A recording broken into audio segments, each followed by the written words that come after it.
एक ऐसी कहानी जिसमें एक राजा अपने आप को भगवान से श्रेष्ठ मानता है, लेकिन उसके इस अहंकार की वजह से उसे अपनी जान खोनी पड़ती है। तो don't waste time, explanation start करते हैं। फिल्म की शुरुआत में हमें लास्ट मूवी का भुत्ता गोला सीन दिखाया जाता है और शिवा भागते हुए जंगल की एक जगह पर गायब हो जाता है। फिर हमें प्रेजेंट का वक्त दिखाया जाता है, जहाँ हमें शिवा का बेटा उसी जगह दिखाया जाता है जहाँ शिवा गायब हुआ था। वो गाँव वालों से पूछता है कि मेरे पापा यहाँ क्यों गायब हो गए। तब गाँव वाले बताते हैं कि ये गनों की जगह है और ये काफी पुरानी दंत कथा है। फिर हमें एक सामंत राजा को दिखाया जाता है। वो काफी क्रूर, निर्दयी और घमंडी था। वो अपने राज्य और उसके आसपास के गरीब लोगों को अपने पैरों की धूल समझता था। एक दिन राजा समुद्र के किनारे अपने बेटे के साथ नहा रहे थे, पर तभी उनकी नजर एक बूढ़े आदमी पर जाती है। वो मछलियाँ पकड़ रहा था। राजा के सिपाही उसे पकड़कर राजा के पास लाते हैं, पर सिपाही उस बूढ़े आदमी को मार दे इससे पहले उसकी पोटली खुल जाती है और उसके पोटली से एक हरी चीज नीचे गिरती है। राजा वो चीज देखकर अचंभित हो जाता है, क्योंकि ऐसी चीज राजा ने अब तक नहीं देखी थी। राजा उस बूढ़े आदमी को पूछता है कि ये चीज तुम्हें कहाँ से मिली। तब वो बूढ़ा आदमी बताता है,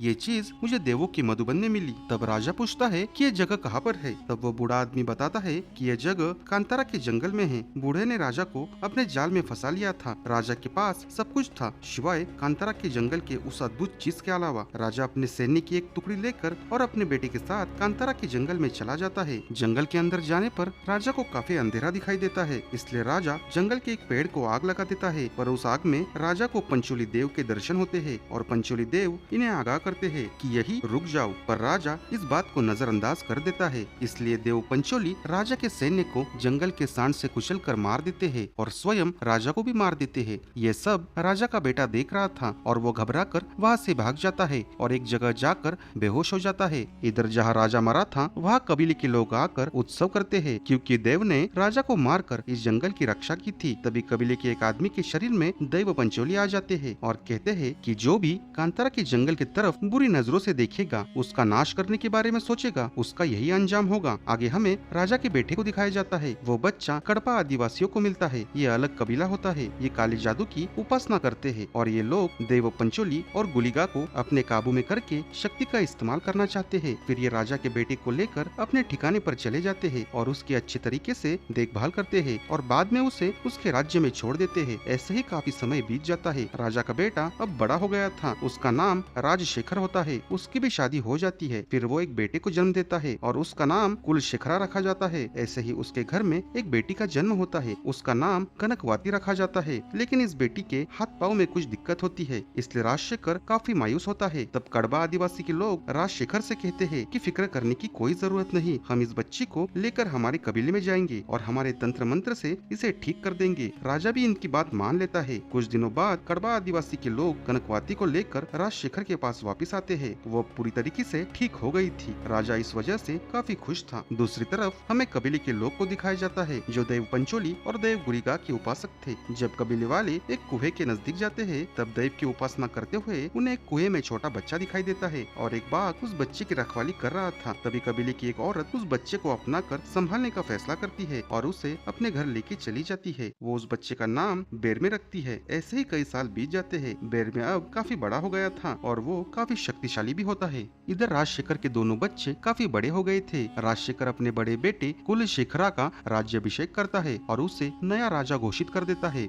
लेकिन कुलशेखरा काफी बदतमीज, अहंकारी और निर्दयी होता है। उसे प्रजा, अपने माता पिता और गुरुवर्य की कोई इज्जत नहीं होती। वो हमेशा अपने कुछ मित्रों के साथ मिलकर मौज मस्ती और मदिरा का सेवन करता है। राजशेखर ने अपने बेटे और बेटी को हमेशा बताया कि कांतारा के जंगल से हमेशा दूर रहना, क्योंकि जंगल के अंदर ब्रह्म राक्षस है और वो राक्षस काफी खतरनाक है और उस राक्षस को मैंने अपनी आंखों से देखा है और उसी ने तुम्हारे दादा को भी मार दिया था। लेकिन कुलशेखरा राजा बनने के बाद सबसे पहले कांतारा के जंगल में जाने का फैसला करता है। वो अपने कुछ मित्र और कुछ सैन्य की टुकड़ी लेकर जंगल में घुस जाता है। जंगल में जाने के बाद वो एक बंदर और एक हिरन की शिकार करते हैं। लेकिन जब वो उस शिकार को उठाने के लिए आगे बढ़ते हैं, तब एक चमत्कार होता है। कोई तो उन शिकार को लेकर गायब हो रहा था और अचानक से इनके ऊपर हमला हो जाता है। ये देखकर कुलशेखरा और उसके दोस्त वहाँ से भाग जाते हैं, लेकिन उनकी सेना वहीं पर अटक जाती है। बेरमे और उसके साथी सारे सैनिकों को मार देते हैं और उन्हें उठाकर अपनी खुफिया जगह चले जाते हैं। लेकिन उन सैनिकों के बीच एक सैनिक बेहोश हो गया था और वो जाग जाता है। वो जागने पर बेरमे उससे पूछता है कि तुम कहाँ से आए हो। तब चेना बताता है कि इस कांतारा के जंगल के सीमा पर एक राज्य है, उसका नाम कदम है और हम वहाँ से आए हैं और हमारे साथ आए लोग जो भाग गए थे वो हमारे राजा कुलशेखरा थे। ये सारी बातें बेरमा काफी गहराई से सुनता है और आगे चेना से कहता है कि तुम्हारे हथियार काफी नए जमाने के हैं और हमें देखना है कि कदम हमारे कबीले से कितना आगे है और तुम हमें वहाँ पर ले जाओगे। चेना ना चाहते हुए भी बेरमे की बात मान लेता है और ये कदम की ओर निकल पड़ते हैं। कदम जाने से पहले ये अपनी पोशाक बदल लेते हैं ताकि राज्य में जाने के बाद कोई भी इन्हें ना पहचान सके। ये सारे सैनिक की पोशाक पहन लेते हैं। इस कारण द्वारपाल इन्हें अंदर ले लेता है। अंदर आने के बाद बेरमे और उसके लोग यहाँ के चकाचौंध और यहाँ की प्रगति देखकर हैरान हो जाते हैं। बेरमे और उसके लोग यहाँ पर मजा मस्ती करने लगते हैं। तभी बेरमे राजकुमारी कनकवती को देख लेता है और उसे मन ही मन पसंद कर लेता है। पर इनके मजा मस्ती की वजह से राज्य के अंदर की सेना को शक होने लगता है और सैनिक इन्हें पकड़कर राज दरबार में पेश करते हैं और इनकी पूछताछ की जाती है। तब राजा कुलशेखरा को पता चलता है कि ये लोग कांतारा के जंगल के रहवासी है। ये सुनकर कुलशेखरा डर जाता है। उसे लगता है कि ये लोग भी राक्षस है, इसलिए कुलशेखरा सबको मार देने का आदेश देता है। पर राजा राजशेखर इस फैसले से असहमत होते हैं क्योंकि उन्हें कांतारा से कोई भी दुश्मनी नहीं चाहिए थी, इसलिए इन्हें काल कोठरी में कैद कर दिया जाता है। और राजा कुलशेखरा ये फैसला लेते हैं कि इन्हें किसी अरब के व्यापारी को गुलाम के तौर पर बेच दिया जाए और वो ऐसा ही करते हैं। जब अरब व्यापारी काल कोठरी में आता है तब बेर में उसे कांतारा की तंबाकू चखने के लिए देता है और उस तंबाकू के सेवन की वजह से अरबी व्यापारी अपना होश खो देता है। इस वक्त का फायदा उठाते हुए बेर में और उसके साथी वहाँ से कांतारा की ओर भाग निकलते हैं। लेकिन बेर में जब वहाँ के बंदरगाह से भाग रहा था तब वो काफी सारी चीजें देख लेता है, जैसे मसाले, सब्जियाँ, और उसे ये भी पता चलता है कि ये सारे मसाले तो जंगल में मौजूद है और यहाँ पर इसका काफी अच्छा दाम मिल रहा है। फिर बेर में आगे से जंगल के अंदर के मसाले और जंगली सब्जियाँ बंदरगाह पर बेचने लगता है और उसे इस सब में काफी अच्छे पैसे मिलते हैं और वो इन पैसों से काफी चीजें खरीदता है, जैसे अच्छा खाना, कपड़े और नई नई किस्म के हथियार। बेरमे की वजह से कबीले के लोगों की जिंदगी और भी ज्यादा बेहतर होने लगी थी। लेकिन ये बात राजकुमारी कनकवती को पता चल जाती है, पर वो कांतारा वालों को व्यापार करने से नहीं रोकती। पर वो बेरमे से कहती है कि व्यापार के बदले तुम्हें हमें कुछ कर देना चाहिए, लेकिन बेरमे कर देने से मना करता है। वो कहता है कि यहाँ की सृष्टि, यहाँ के जीव जंतु, यहाँ की संपत्ति सब कुछ देवों की है और उस पर सिर्फ उन्हीं का हक है, हम तो बस एक मोहरा है। ये बात राजकुमारी को काफी पसंद आती है और वो बेरमे को पसंद करने लगती है और उसके करीब जाने की कोशिश भी करती है। पर बेरमे उसे रोक लेता है और उससे कहता है कि हम दोनों का कोई मेल नहीं, तुम राजकुमारी, मैं एक आदिवासी। और बेरमे वहाँ से चला जाता है। कांतारा के लोगों का व्यापार काफी अच्छे तरीके से हो रहा था। कबीले के नजदीक के सारे मसाले धीरे धीरे खत्म हो रहे थे, इसलिए बेरमे और उसके साथी जंगल में अंदर की ओर चले जाते हैं। लेकिन ये सारे कड़वा आदिवासियों के इलाके में पहुंच जाते हैं जो तंत्र मंत्र करते हैं। उन्हें पता चल गया था कि बेरमे उनके इलाके में आ चुका है। वो इन्हें पकड़ लेते हैं। इतना ही नहीं, वो इनमें से एक आदमी को मार भी देते हैं और अब वो बेरमे को मारने ही वाले थे। तभी वहाँ पर एक बाघ आ जाता है जो फिल्म की शुरुआत में हमने कुएं के अंदर देखा था। वो कड़वा आदिवासियों पर हमला करता है और बेरमे और उसके साथियों को बचा लेता है। फिर ये सब बचकर अपने कबीले के पास वापस आते हैं और कबीले के लोगों को सारी बात बताते हैं कि कैसे हमारे ऊपर कड़वा आदिवासियों ने हमला किया और एक बाघ ने आकर हमारी जान बचाई। तब कबीले के कुछ लोग कहानी बताते हैं कि ये लोग कड़वा आदिवासी है, ये लोग काले शक्ति की उपासक है और ये हमारे देवगुलिका और पंचोली की शक्ति को हासिल करना चाहते हैं। जब ये पहली बार हमारे पास मदद मांगने के लिए आए थे तो हमारे पूर्वजों ने इन्हें आसरा दिया, अपना खाना पानी इनके साथ बांटा, पर ये लोग हमसे छुपकर हमारे देव को बंदी बनाने की कोशिश कर रहे थे। इस वजह से हमारे आसपास के जानवर मरने लगे, फूल पत्ते मुरझाने लगे, इसलिए कबीले वाले परेशान हो गए। लेकिन इन्होंने तो हद ही पार कर दी। एक दिन इन्होंने हमारे देव के पत्थर पर ही काला जादू कर दिया और इस वजह से देव नाराज हो गए। तभी वही बाघ आए जिसने आज तुम्हारी जान बचाई, वो भी दैव का रूप है और उस बाघ ने इन कड़वा आदिवासियों को इस जगह से खदेड़ दिया और यहाँ से भगा दिया। इसलिए वो आदिवासी जंगल में दूसरी तरफ रहने लगे और ये लोग हमेशा प्रयास करते रहते हैं कि वो कांतारा के देवों को अपने वश में करे।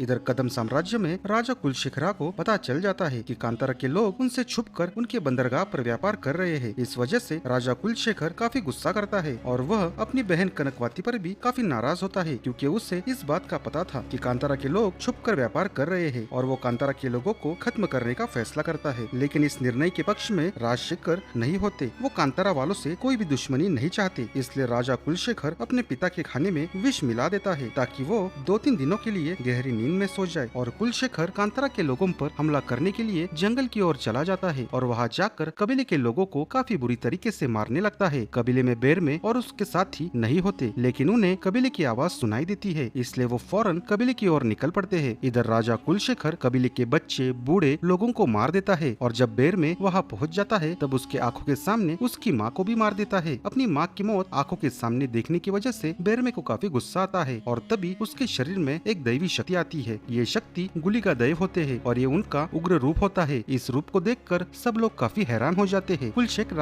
अपने सारे सैनिकों को बेरमे पर हमला करने के लिए कहता है, पर गुलिका देव सारे सैनिकों को मार देते हैं। अंत में कुलशेखर को भी वो मार देते हैं। कुलशेखर को मार देने के बाद गुलिका देव शांत हो जाते हैं और बेरमे के शरीर के बाहर आ जाते हैं और बेरमे अब शांत हो जाता है। पर कबीले में काफी तबाही मची हुई थी। बचे हुए लोग रो रहे थे और शोक मना रहे थे। 2-3 दिन बाद जब राजशेखर को होश आता है तो वो अपने बेटे कुलशेखर की लाश देखता है और काफी दुखी होता है कि उसके बेटे कुलशेखर ने कांतारा में कितनी तबाही मचाई। लेकिन वो इस दुख को संभाल कर वापिस राजगद्दी संभालने लगता है और अपने गुनाहों के प्रायश्चित में भगवान शिव का मंदिर बांधने का फैसला करता है। लेकिन जब उस मंदिर में भगवान शिव की स्थापना की जाती है तो वो शिवलिंग अपने आप खंडित हो जाता है। ये काफी प्रयास करते हैं पर शिवलिंग स्थापित नहीं हो पाता, इसलिए राजा अपने मुख्य पंडित से इसके बारे में सलाह लेते हैं। तब पंडित बताते हैं कि आपके बेटे ने जो कांतारा में तबाही मचाई उस वजह से देव आप पर नाराज है। इस श्राप से मुक्त होने का बस एक ही रास्ता है, आपको कांतारा के लोगों से माफी मांगनी होगी, उन्हें सम्मान देना होगा। राजा राजशेखर प्रस्ताव मान लेता है और कांतारा वालों से सुलह करने के लिए अपनी बेटी कनकवाती को कबीले में भेज देता है। वहाँ जाने पर राजकुमारी बेरमे से बात करती है और कहती है कि मैं आपके देव से माफी मांगना चाहती हूँ। जो भी राजा कुलशेखर ने किया वो गलत था, लेकिन अब राजा आपसे दोस्ती का हाथ बढ़ाना चाहते हैं। पर कबीले के लोगों को किस पर भी भरोसा नहीं होता। आगे राजकुमारी कहती है कि मैं आप सब लोग को कदम में आमंत्रित करती हूँ और आप आपके दैव गुलिका के साथ यहाँ पर आए, उन्हें हम शिव मंदिर में प्रस्तावित करेंगे। कबीले वाले ये प्रस्ताव मान लेते हैं और वो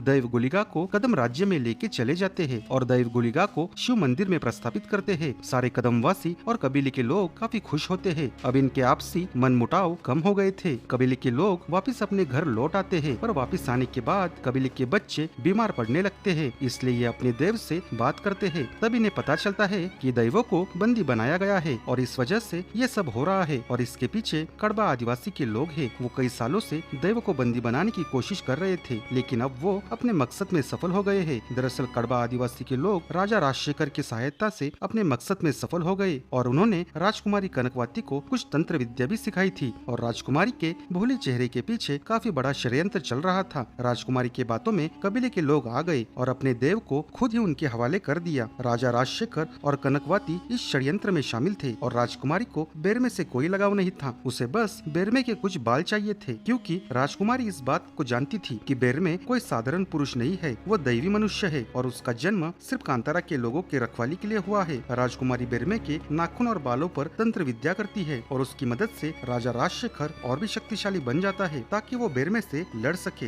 इधर कबीले के लोगों को इस बात का पता चल गया था कि इस षड्यंत्र के पीछे राजा राजशेखर और राजकुमारी कनकवाती है और कड़पा आदिवासी के लोग। बेरमे अपने लोगों के साथ कदम साम्राज्य पर हमला कर देता है, लेकिन राजा भी युद्ध के लिए तैयार था। अब इनके बीच काफी खौफनाक युद्ध होता है और आगे बेरमे राजा से युद्ध लड़ता है, पर राजा तंत्र से शक्तिशाली हो गया था और वो बेरमे को हरा देता है। लेकिन तभी हमें एक बूढ़ा आदमी दिखाई देता है। ये वही आदमी है जो मूवी के शुरुआत में हमने देखा था। वो बेरमे के सामने आता है। ये आदमी भी दैवी दूत होता है। वो बेरमे को कहता है कि नदी की ओर भागो और जब बेरमे नदी की ओर भाग जाता है तब उसे एक गुफा दिखाई देती है और वो उस गुफा के अंदर चला जाता है। तभी वो गुफा के अंदर एक शिवलिंग देखता है और वहाँ पे एक त्रिशूल भी होता है। तभी एक खतरनाक राक्षस बेरमे पर हमला करता है जो बिल्कुल नंदी की तरह दिखाई दे रहा था। उन दोनों में यहाँ पर काफी खतरनाक लड़ाई होती है। लड़ाई के दौरान बेरमे भगवान शिव का त्रिशूल अपने हाथ में लेता है, जिससे बेरमे के अंदर भगवान शिव की शक्ति आ जाती है और उसके गले में भगवान शिव का नाक भी आकर बैठ जाता है। उसके अंदर अब गुलिका देव की शक्ति आ गई थी।